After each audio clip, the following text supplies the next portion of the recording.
ìwọ tó ń ṣe nursing pé táyé capacity of 2005 ó sọ pé gbogbo èèyàn ló need to have capacity of improving otherwise tó bá jẹ́ pé adult nursing ló ṣe tàbí tó ṣe intellectual disability nursing táwa ṣe ní Ireland ò bá ní jẹ́ káráyé gbádùn rárá òun ní case load 20 òun ní kinní kan òun ti rí fún àwọn kan àwọn tó ń ṣiṣẹ́ ìṣáájú ẹ̀ ń kọ́ lórí ìkànnì wọ́n pọ̀ jáǹtì rẹ́rẹ́ Olúbùkọ́lá Jennifer how are you jáǹtì rẹ́rẹ́ ìwọ nìkan ni mental health nurse lórí ìkànnì ṣá tó jẹ́ pé tó bá sọ kankan àtọ mental health nurse àtọ mental health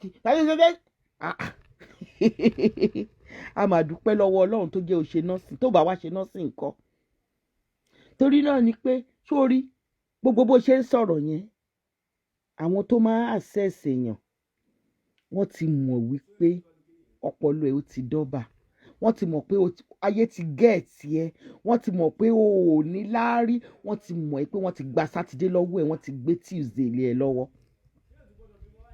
mo wà pa Abídèmí Rita Akínlábí Àlùkò ọmọ mi how are you akú oyè ọmọ ọba lọ fi princess sorúkọ ẹ náà ọmọ ọba Abídèmí ọmọ ọba ọmọ ọba ọmọ ọba Abídèmí ọmọ ọba mọmọrí balẹ̀ ọmọ ọba ọmọ ọba ọmọ ọba Abídèmí ọmọ ọba ọmọ ọba ọmọ ọba ọmọ ọba mọmọrí balẹ̀ ló àmì máa sìn. How are you Abídèmí? God bless you. Ẹ kú ti gbogbo ti dádì yín wọ́n wà ní pẹ̀bí lọ́wọ́ Ọlọ́run á jẹ́ kán jáde láyọ̀ àti àlàáfíà. God bless you my darling. Now bí mo ṣe ń sọ lọ ìwọ Yínká ẹlẹ́nu pẹ̀mú òjè wùrẹ́ ẹlẹ́nu bàṣíà ẹlẹ́nu gbàṣíà kùkùlájà orí dàgíà ẹni àìjírí ẹni àìjíkò ẹni àìjírí ẹni àìjíkò ìwọ oní terms and conditions so terms and conditions ni pé ẹni tó bá rajà àwọn èèyàn tẹ́ bá gba lóònù ìwọ ló ṣẹ̀ṣẹ̀ máa sọ yẹn fún yàn. Yínká oríporí ẹ ti dàrú. Ukasat Kẹ́hìndé how are you my darling? God bless you. Alhamdulilayi ọmọ tó sán ọmọ tó beautiful alájà pẹ̀lẹ́ ọkọ mi ní Saudi bá mi kí gbogbo àwọn Saudi. Now olórí burúkú ẹ Ọlọ́run ló mà ní o ṣe nọ́ọ̀sìn ọdún mélòó tó bá wá pọ́dún mẹ́wàá nínú iṣẹ́ yìí ó mà ní jẹ́ kí ọkọ gbádùn ó tí ì pọ́dún 5 ló ti ń fi fìlàngà wá bá 6 o ó lọ bá 7 o ó lọ bá 10 o jọ nítorí Ọlọ́run oyè mélòó majority 70% or 75% of nurses are band 5 and they're staying there they know what they're staying there for. Ìwọ ni gbogbo àwọn oyè wọ̀nyẹn jọ lójú lọ síbẹ̀ kó gbowó wálé ìwọ mo lè aṣọ ẹ̀ pé ò lè ju band 6 yẹn lọ láyé yẹn gan tó bá gbà lọ́wọ́ ẹ̀ ìwọ yìí wò ó má jẹ́ gégùn fún ẹ a ní mo jókòó tí má ta ẹni ìwọ mọ̀ pé nǹkan tí wọ́n ń sọ lórí social media pé ó dáa ló máa sọ ní English ìyá tó ń bọ́ ọmọ ẹ̀ sùn bàbá tó ń bá step daughter ẹ̀ sùn ìyá tó bá step son ẹ̀ sùn àwọn tó ń dó lórí washing machine àwọn tó ń dó lórí fridge ẹni tó fẹ́ sọ̀rọ̀ òun fẹ́ ṣé ìwọ tiẹ̀ lọ́pọlọ lórí rárá ó lọ́pọlọ lórí ò ní iota of brain báyìí kò sí nínú brain ẹ if you have an iota of brain you won't be encouraging promiscuity and all atrocity in relation to anything that will bring down the sexual health of human being. Orí ẹ ò pé inú ẹ bu òróòrùn sá. Àwa máa sọ̀rọ̀ tó bá tiẹ̀ wá jẹ́ pé ìwọ wa ni ó tiẹ̀ ti lò 20 years ó rìtáyà irú àwọn ìyálóde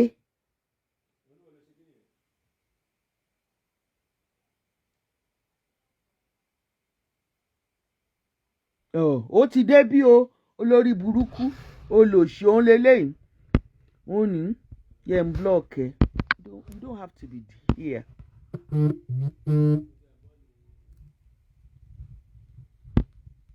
mo gba ọkọ ẹ sábọọdù nìyẹn mo gbà á n tó bá fẹ́ ṣe sí kó o ṣe sí.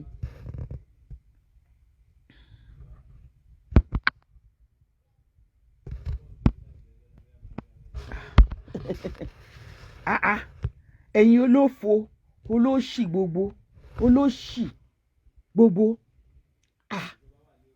kí lẹ̀ wá ń bí àwọn òǹdó orí pílátífọ̀mù ẹ̀yin wèrè tẹ̀tí ń sọ̀sọ̀kúsọ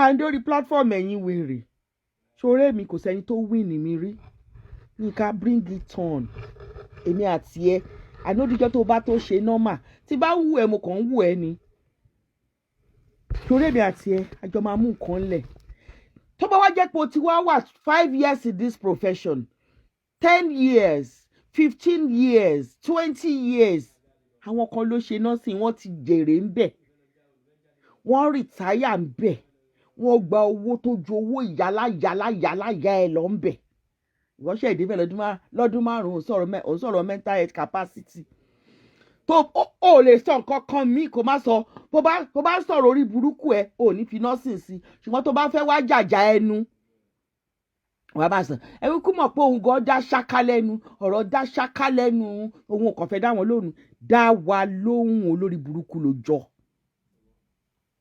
olórí burúkú ló jọ ọmọ jákujàku ọmọ tí ò lágbà lórí ìkọ́ mo ní mo máa finger fucking orí ẹ torí ẹ máa blow máa finger fucking orí ẹ tí torí ẹ máa blow torí ẹ máa fọ́ tó máa ní nervous breakdown wó ra ẹ náà wò top tèmi àti ẹ bá ń lọ wàláì wọ́n á kúnlẹ̀ fún ẹ lẹ́ẹ̀mẹ́fà torí pé 74 years old ló jọ. Your mental age is that of a 2-year-old and your physical age looks like 103. ọrùn ẹ gùn gbogbo ẹ ṣe wàlàwàlà sí ẹ lọ́rùn ọrùn mi rèé.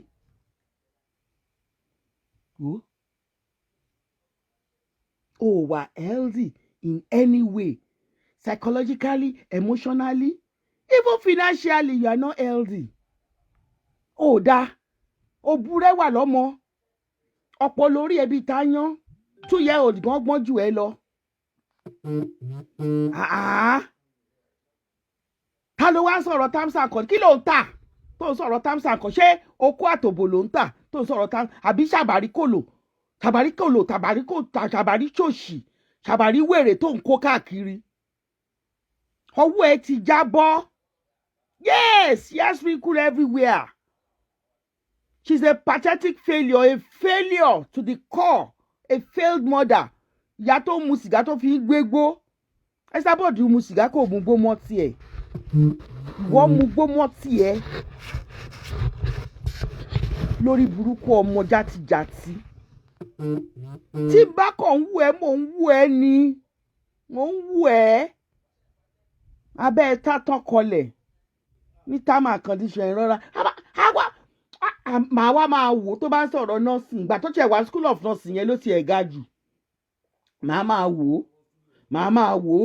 máa rẹ́rìn gbogbo wa ń wù ẹ́ à ń rẹ́rìn Bísí wèrè olórí lápé they are all nurses Ọ̀túnba Tọ́ládé they are all nurses Erelu nọ́ọ̀sì ni Gbémi Ògúndìmú nọ́ọ̀sì ni Kẹ́mi Àjàyí nọ́ọ̀sì ni ìdájà àwọn tí mo dárúkọ èdè mental health nurses oríwọ kọ́ wá ṣe jágbajàgba kan máa ń sọ̀rọ̀ bíi tiẹ̀ ìwọ ní case load ìwọ nìkan ló wá jẹ́ mental health nurse kí ló mú gan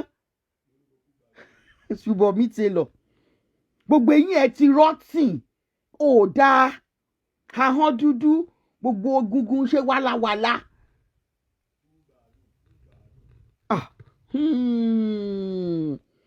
ó ti ní nervous breakdown tó bá rẹ́ni sọ fún ẹ tabakọ̀ ń wù ẹ́ ràn ni ó dáhùn nǹkan tèmi ti wá bẹ́ẹ̀ láàárọ̀ yìí ni pé àwọn proof pé òun wo show wa ni àwọn nǹkan tó ń sọ yẹn àwọn ọ̀rọ̀ mi dẹ̀ ń get at you mo rí tó sọ̀rọ̀ Ọláṣẹ́ni níjẹta Ọláṣẹ́ni tẹ́ ń sọ̀rọ̀ ẹ̀yìn báwo ló ṣe mọ̀ pá ń sọ̀rọ̀ Ọláṣẹ́ni tó bá wo ṣó wa tó bá wo Àdùnní Essential báwo ni tó bá wo ṣó wa àwa Ìfọláṣadé Gárúbà àwa yìí tó bá wo ṣó wa báwo ló ṣe mọ̀ pa sọ̀rọ̀ Ọláṣẹ́ni yẹn 10 years lòun ti ń bá a ṣe in fact sexual kìíní wọn ó strong gan òbò òun nìyẹn tó bá kó òbò òun ló máa sáré pé kó táré dà àṣẹ 2 minutes anyway let me tell you about something 2 minutes gbogbo ìta àwọn máa ń sọ nǹkan tó fẹ́ sọ ní 2 seconds Ọláṣẹ́ni is a 2 seconds man. 2 minutes man is very good. Is a very good sex. A man that have something to do with you, sexual intercourse with you, and come within 2 minutes, 3 minutes. That is the best way. Excluding foreplay. But the actual penetration, Ọláṣẹ́ni is 2 seconds. Olórí burúkú, ọmọ tí ò dáa. Mo dúpẹ́ pé o ṣe pé o ṣàwọn mistake yẹn o dẹ̀ sì ń ṣe ló dẹ̀ tútù ṣe títí dàárọ̀ yìí o sì ṣe títí di àárọ̀ yìí o sì ń ṣe mistake títí dàárọ̀ yìí Bọ́lá Ìnà how are you òtítọ́ koro sister mi how are you o sì ń ṣe mistake yẹn títí dàárọ̀ yìí tí bá sọ fún ẹ pé mo máa lé ẹ kúrò lórí Facebook àti YouTube àti TikTok eré kọ́ ni mò ń bẹ́ ẹ ṣe mi ò fi time sí ṣùgbọ́n at the end of the day o máa sá lọ ni nítorí nígbà tó bá mọ nǹkan tó ń sọ mọ́ tó ti ní nervous breakdown tó ti wà emotionally drained you won't be able to come until you change your ways níta bẹ́ẹ̀ sọ nìyẹn change your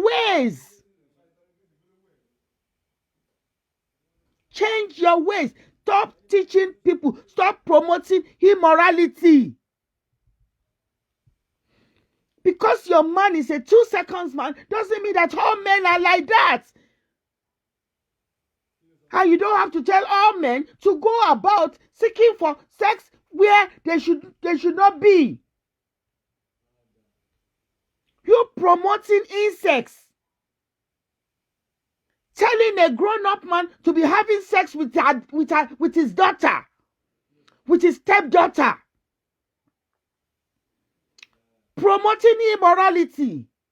Telling neighbors to go to the other neighbor and go and have sex with them. That's what we are saying. We are telling you that what you are doing on the internet is not good. You are telling me that everybody has capacity and that is why they are on your show. You are incapacitating them.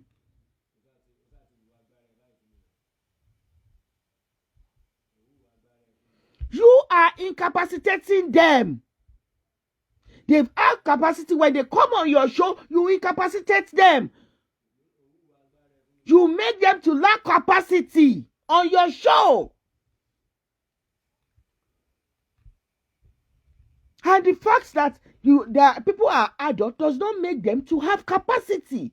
That is why we say whatever you are saying on your platform is not good. Everybody is saying it. I'm not the only one that is saying it. As a UK nurse, I have to stop you from saying those things. Stop telling children to have sex with their mother. Stop telling father-in-laws to have sex with their daughter-in-law. Stop it. That's what we are saying. Stop promoting immorality within the Yoruba community. This thing goes against our culture and our tradition. Stop telling married women that if their husband is not having sex with them for 3 hours, then their husband is not good enough. That you have a platform where you can give all men to them that will have sex with them for 5 hours non-stop. That is what we are saying, Yinka TNT.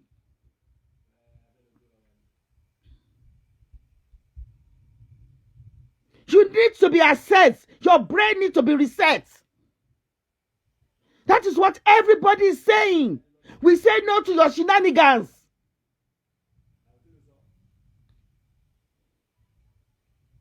You will now come.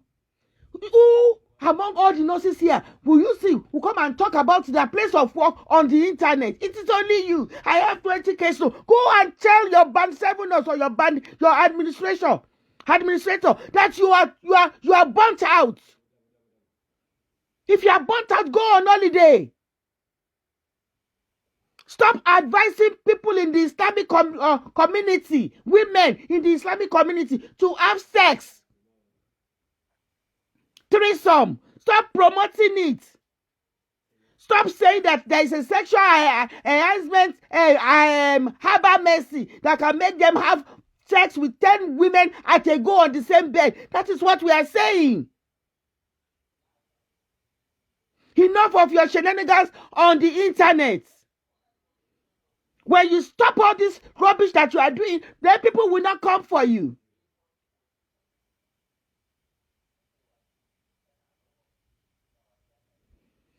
People will not come for you. That's what we're talking about. Change your ways. Stop promoting rubbish, immorality. Stop it. How many of you have just fucked inside the deep freezer? How many of stop it, Yinka. Telling women to go inside the deep freezer and lay with their husband. How many of you have just fucked at the roundabout?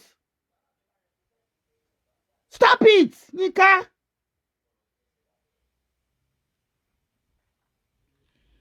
How many of you have gone swimming with your boyfriend and then inside the swimming pool you start having sexual intercourse? Stop it, Yinka. Stop it. That's what we're talking about. Stop promoting sexual activity in public places. How many women have sexual intercourse at the bus stop? That is what you are saying. We say no to such things.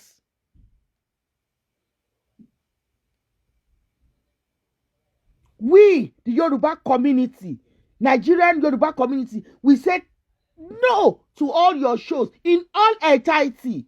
It's full of immorality. It's against our culture. Even the people in the Western world, they don't talk like you do. How many of you women have they sexual intercourse with at the bus stop? Come and give your talk for 50 pounds. Is that a nice thing to hear? How many women have they fucked? Have sexual intercourse with inside the deep freezer? That is what you are saying on your platform. And we say no to it. And you say it's not getting onto you. It's getting. I just want, this show is for people to know that it's getting onto you. Look at your physical appearance. Look at your physical appearance, Yinka. You look like a ghost. If I see you in the middle of the night, I will run away. You don't look like a normal human being. Oh, it's not getting onto me because whatever they are saying, it doesn't have a substance in it. It's only what you are saying that has substance. Ìwọ nìkan ló gbọ́n. Ìwọ nìkan kọ́ ló gbọ́n. Mental health nurse sọnù. Ìwọ nìkan ṣákọ́ ló mọ̀ye. Tó bá gbọ́n tó lẹ́nìkan ò gbọ́n. Kí ni Yorùbá sọ? Ìwọ ṣàlọ́gá ọ̀bọ. Ọ̀gá ọ̀bọ nìyẹn ò ọlọ́pọlọ ayan. Mi ní time ẹ púpọ̀. Bẹ́ẹ̀ ni, back to sender.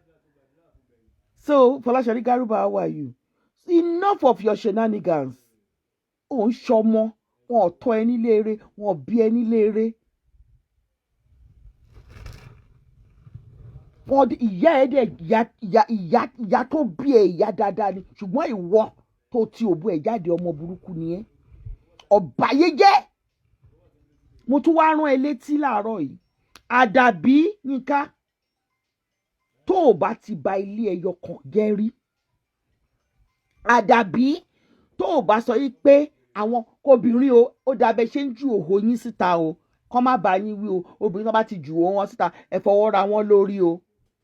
obìnrin tó bá ṣe tírísàn gbogbo àwọn tíṣe wọn bá jáde fantasy yín ni o ẹ jẹ́ kó máa gbádùn o ẹ má bá wọn wí o àdàbí tó o bá sọ àdàbí èmi tó o rò lọ́kàn ẹ tó o mọ̀ pé mi ló dẹ̀ ń bá wí pé o fẹ́ gbaṣẹ́ lẹ́nu mi àdàbí ní gbogbo ìṣẹ̀lẹ̀ burúkú tó wà nílé ayé yìí ò ní ṣẹlẹ̀ sí ẹ ṣe bó ṣépè pé kán máa pé ẹ má wá wò mí ẹni tó bá wù ẹ báyìí ló máa rí o mọ̀ pé àwọn tó wà lórí platform ẹ ló ṣépè fún ìwọ dẹ̀ ń wò wá àwa ń wò ẹ nítorí pé kí ni ìwọ náà ń wò wá wọ́n ń gbé sí ẹ létí o dẹ̀ ń gbọ́ lórí burúkú ọmọ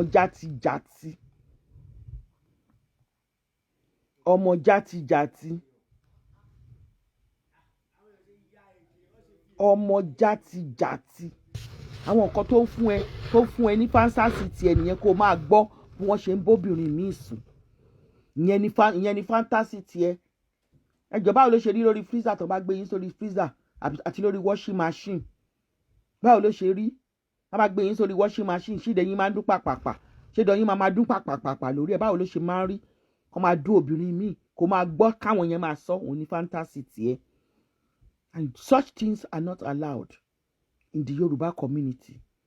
And if you want to really do your show, do it in English. Stop saying jẹ́ sọ Yorùbá ní kẹsọ.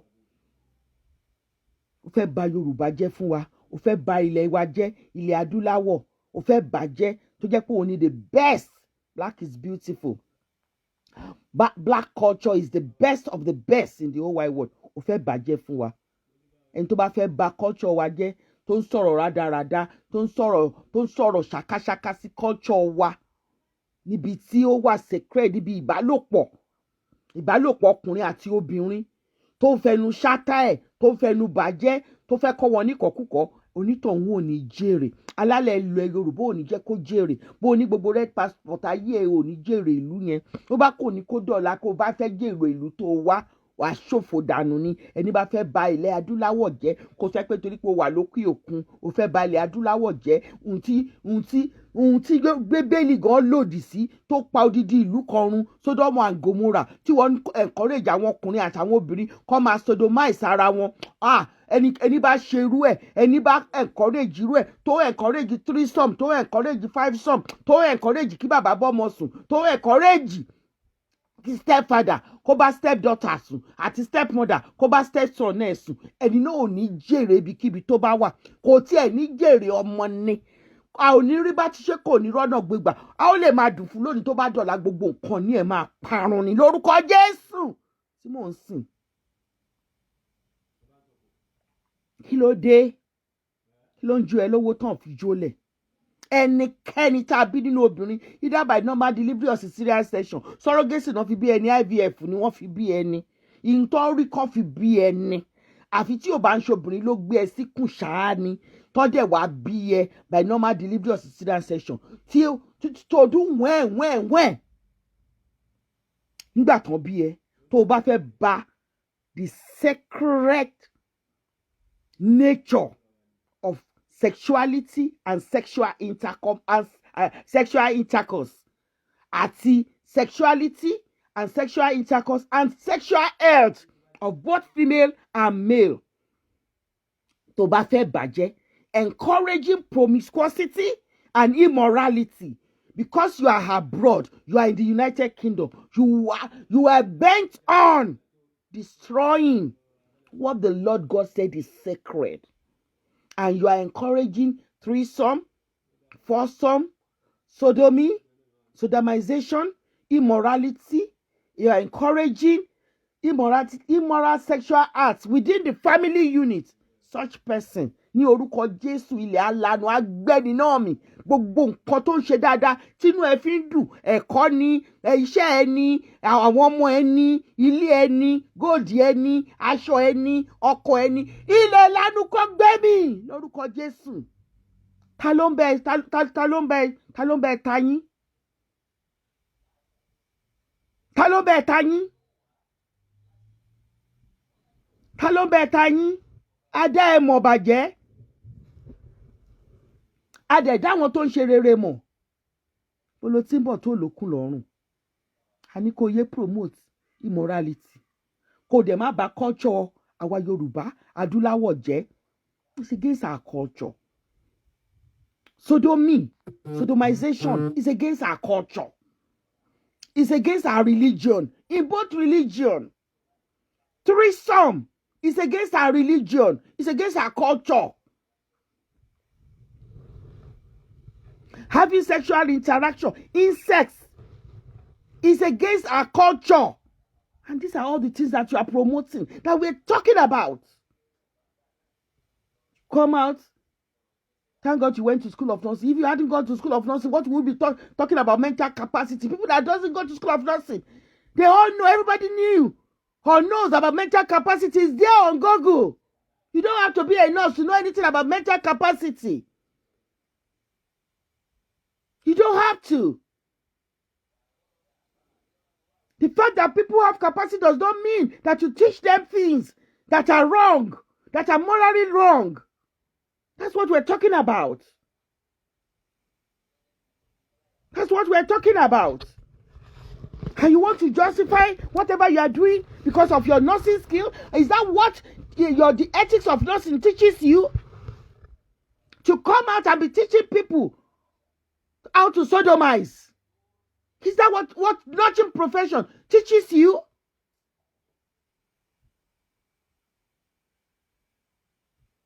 Is that what it teaches you? Does nursing profession teach you that you should encourage people that are exhibitionists to continue to exhibit their private parts in public? Is that why you said women that they have sexual interaction with at the bus stop should come and tell you their experience?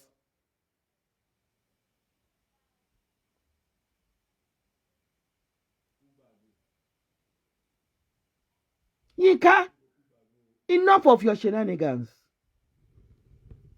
Enough. Very unprofessional. Very unprofessional. Anyway, I'm going to stop here because I'm getting angry. And I don't want to get angry. I really don't want to get angry.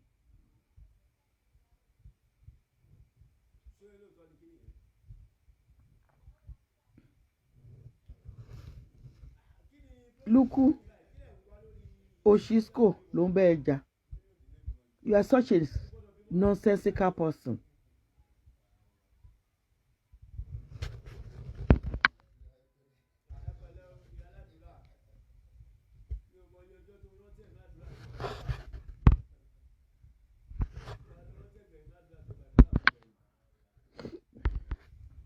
You know, you are such a foolish person. Yeah. Whatever, you're just saying things. If you have those fantasy, you can do it with your partner, Olasheni.